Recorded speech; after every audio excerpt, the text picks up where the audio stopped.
yang terjadi di Papua. Benarkah konflik horizontal antara sekelompok orang yang menyatakan tidak suka karena dikatakan bilang monyet lah dan lain sebagainya? Apakah hanya konflik horizontal itu? Sekarang kita mundur. Peristiwa Sampit, peristiwa Ambon. Apakah konflik horizontal biasa tanpa intervensi asing? Ini yang kita harus pelajari, bahwa mengelola negara tidak sesederhana mengelola sebuah kota atau sebuah gubernuran. Mengelola negara itu benar-benar harus mengerti apa itu negara tetangga, apa itu peta politik dunia, apa yang dimaui oleh negara adikuasa, benar-benar harus paham. Kita tahu banyak perusahaan-perusahaan Amerika, Eropa, Jepang, Korea pindah dari Cina ke Vietnam dan ke Malaysia. Saya secara pribadi bertanya, karena beberapa itu adalah teman-teman saya, kenapa pindah Malaysia sama ke Vietnam? Kenapa nggak ke Indonesia? Alasan dia Indonesia miring ke Cina. Kata-kata Indonesia miring ke Cina itu siapa yang memutuskan? Secara kalau kita tanya pejabat, apakah Indonesia miring ke Cina? Enggak, kita politiknya bebas aktif. Iya bebas aktif, tapi lu miring ke Cina gitu kan. Tetep aja kacamata kita sama kacamata dia beda. Dia pejabat punya alasan, enggak kita netral kok gitu. Sementara kita masyarakat melihat miring ke Cina, sementara dunia melihat miring ke Cina. Buktinya dulu ada namanya US PACOM, United States Pacific Command.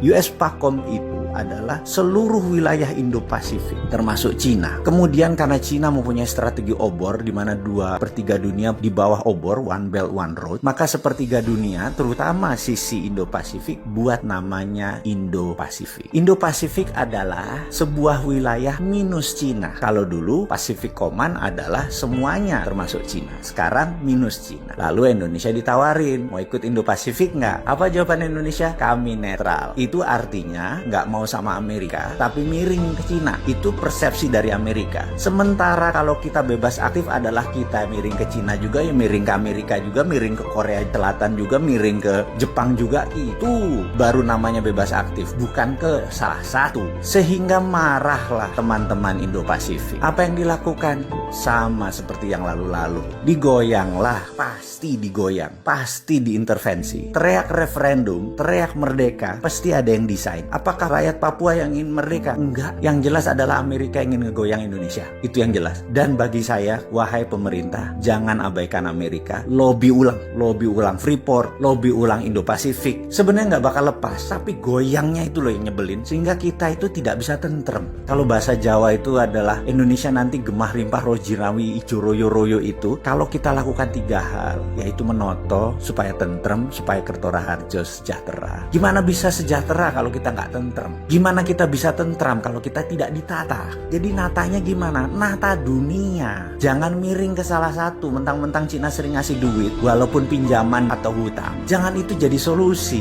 Lihat Jepang, lihat Korea, sahabat kita lama itu. Lihat Amerika, lihat Singapura. Semua manfaatin. Setelah itu pasti damai lagi di bumi tercinta tanah air Indonesia ini.